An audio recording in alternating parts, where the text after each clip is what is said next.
The takeaway is that 5G, the trillion-dollar rollout of 5G by our friendly local government, is definitely a weapon system masquerading as a modern efficiency technology.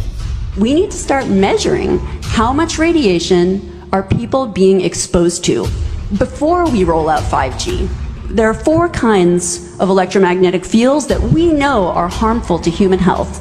So radio frequency radiation, magnetic fields, dirty electricity, and electric fields, okay? Our exposure, any given person, and all humans are affected by EMFs. What is our exposure in a day? It's not one cell phone. It's cell phones, it's multiple wireless networks, it's smart meters, it's cell towers. It's this sandwich, and it all adds up. The data we're going to look at are all published science, testing results, or public standards. At the bottom end of the radiation scale of what's called power density or signal strength is the minimum level at which cell phones will work, which was found to be 0.2 billionths of a microwatt per centimeter squared. Pine needles were found to age prematurely at 0.000027. At short-term exposures of 0.05, children aged 8 to 17 experienced headache, irritation, concentration difficulties, and behavioral problems. 0.1 is the biobiology or building biology guideline for extreme concern. 1.0 produced sperm DNA fragmentation and a decrease in sperm viability in vitro. Also at 1.0, the science shows the following bodily effects can occur: headaches, dizziness, fatigue, insomnia, chest pain, difficulty breathing, and indigestion. 2.5 saw altered calcium metabolism in heart muscle cells. 4.0, changes in the hippocampus affecting brain memory and learning. And at 6.0, DNA damage in cells. So, where are smart meters on this list?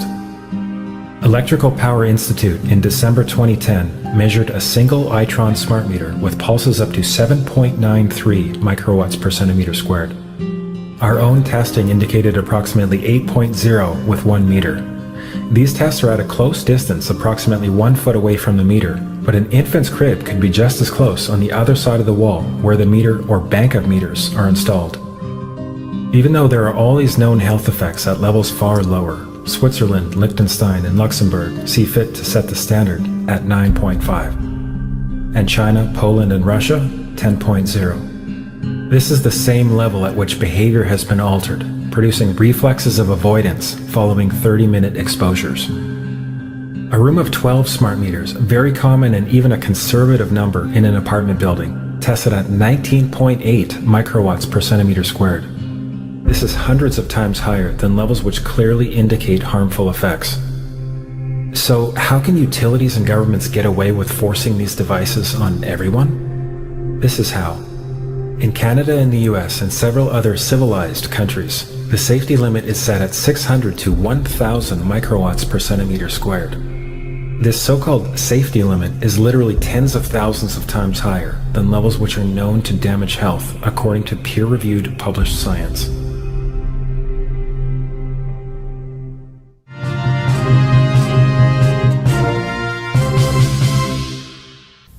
Faster, better, more reliable internet. That's the promise of 5G technology, but there is also the peril.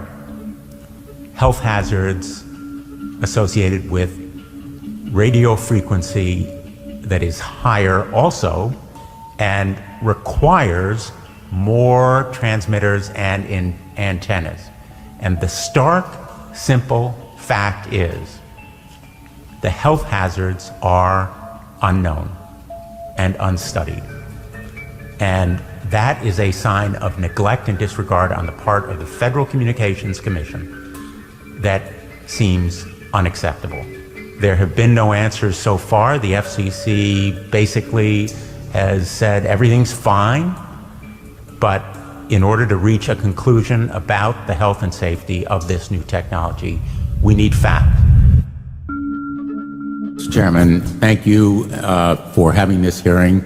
5G, as you well know, also uses higher frequency waves that don't travel as far and will rely on a network of hundreds of thousands, potentially millions of small cell sites. And the question then is, Are there any health implications, any public safety implications to those additional sites that are likely to be located close to homes, schools, workplaces, and closer to the ground?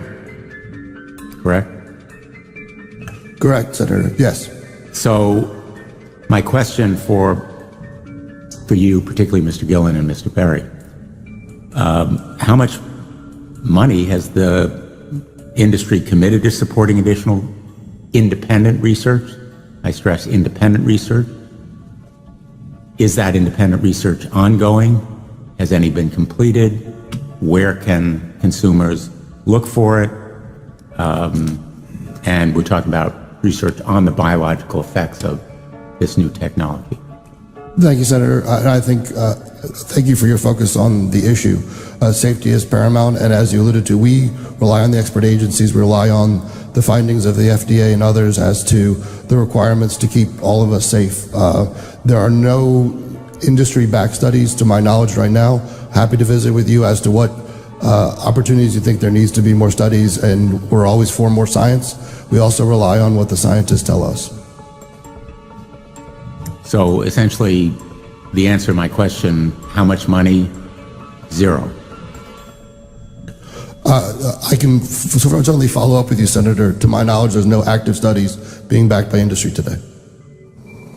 Anybody else know of industry commitments to back research, fund it, support it, to ascertain scientifically the health effect?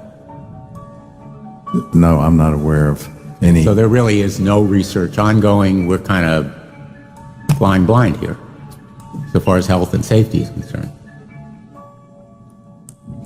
Thank you, Mr. Chairman.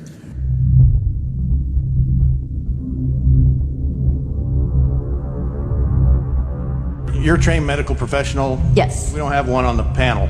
What are we to make of the American Cancer Society, for example, telling us there's no evidence of harmful product? Many of these organizations have conflicts of interest. Very briefly, if you can, what do you mean by conflict of interest? One of the first things that you teach residents is that you always have to look at the funding. There's a tremendous amount of sponsored research by people who are hired to do studies to find no effect. And that's plagued this field in a number of countries. The radio frequency radiation work that we did was supported by Motorola.